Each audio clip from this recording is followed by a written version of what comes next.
2 Pedro, Kapitulo 3, versikulo 13.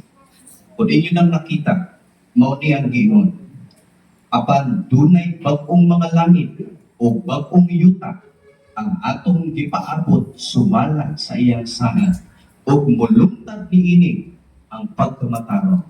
Inyo bang namatikdan ang saad ng bag-ong langit?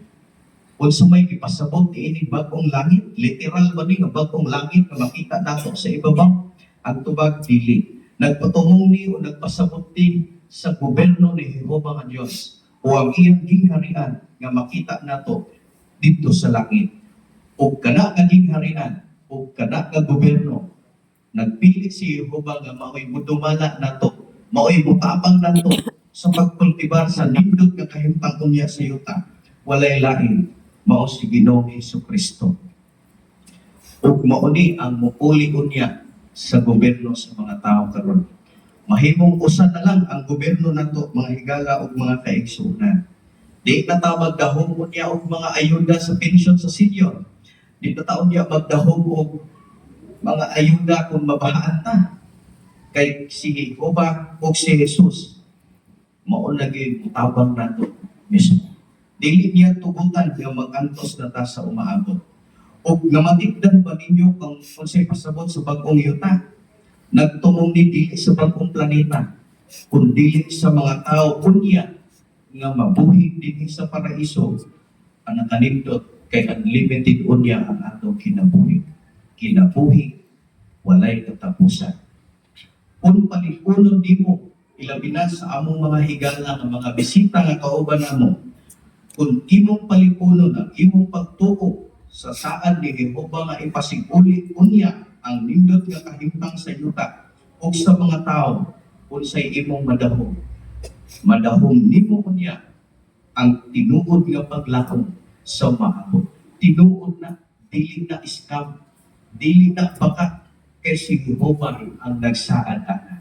O tanaw nato ang ikaduhang video nga makita nato nga nakabenepisyo sila sa pagkahibalo nga ang saad kay pasiguli ang yuta sa nindot kahimtang nakatabang nila na dili mag-uol sa hilabihan. Alihog sa ikaduhang video.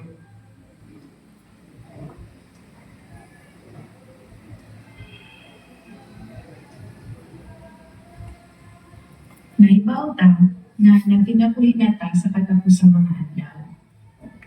O nga maka-eksperyensya ta o daghang kalisdanan, kapilnian na ang mga kalamitan.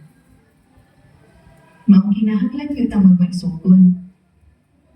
Itagtanan, lain-lain ng mga problema, pero sa Yehova lang ang makasulbat niya ang tanan. Ganahan ko sa gisaad sa Biblia sa ikaduhang Pedro 3:13 kay nagpasalig ni nato nga ipasikuli ni Jehova nga Diyos ang tanang butang nga nadakot. Nagpasabot ni nga mabago ang tanang butang ug mag-enjoy na kita sa kinabuhi.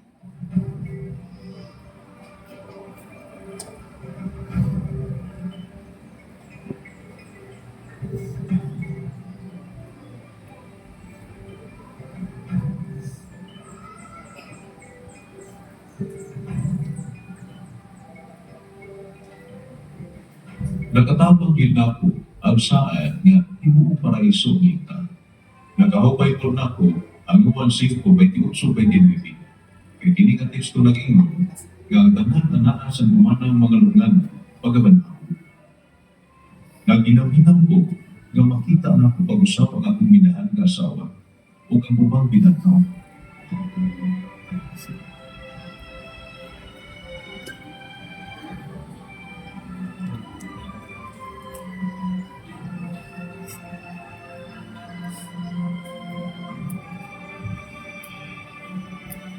Tingol, nawalan po daghang butang. Pero ang papunahon niya sa mga panalangin sa umaabot, nakatabang na po nga magmalipayon. Ang paraisong yuta, ipasiguli yun ni Jehova, kay mauna iyang katuyuan.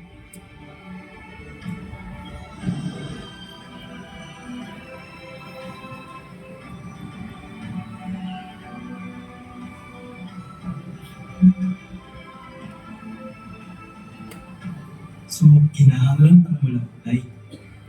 Kay kung abot ang himuon, makamatungkad kinabuhing walay katapusan, magisaad ni Jehova nga Diyos kanato.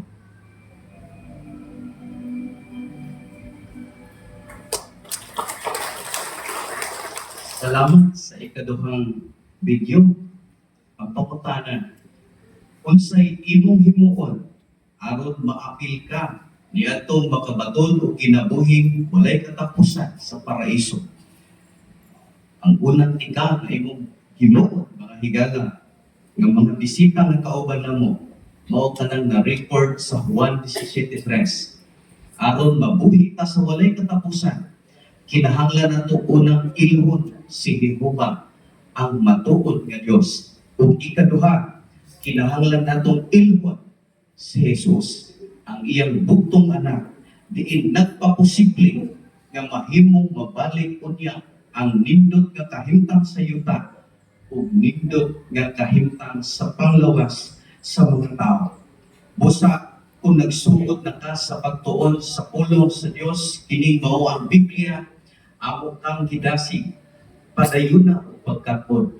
O sa dihang nagkaton ka, i-apply o ipadapat sa imong pagkinabuhi karon.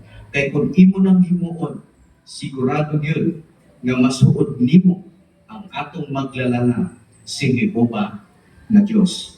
O alang sa among mga dinapit nga mga bisita nga wala pa makasulay sa maong pagtuon, amo mong gidapit, giopiran o libreng pagtuon sa mabuhi ka sa hangtod nga libro sama sa makita sa ikatulong bulagway. Palihog ko sa pagpakita. Mo na'y gitawag og interactive nga pagtuon sa Biblia nga magbinayluhay. O unsay bati-on kung magtuon mo, magulanon ba? Unsay inyo nakita sa picture, wala.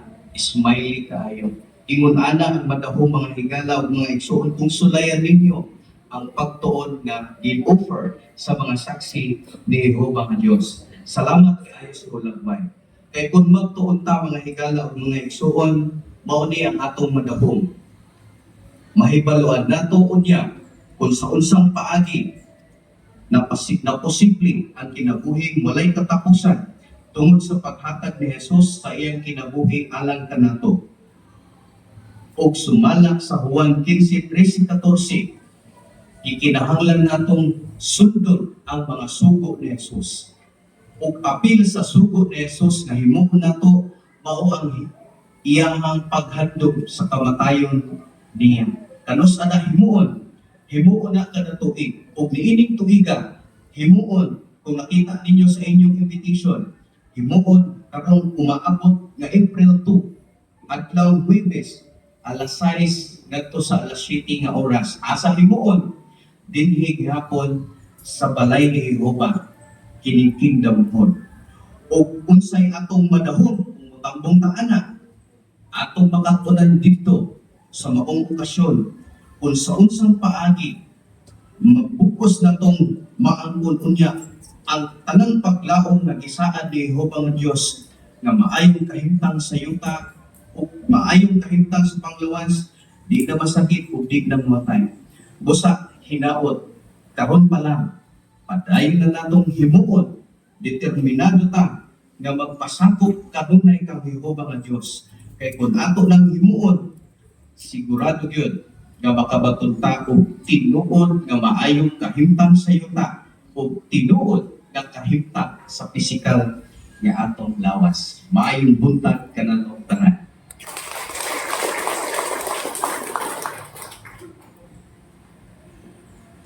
Ucap lagi ni Mama.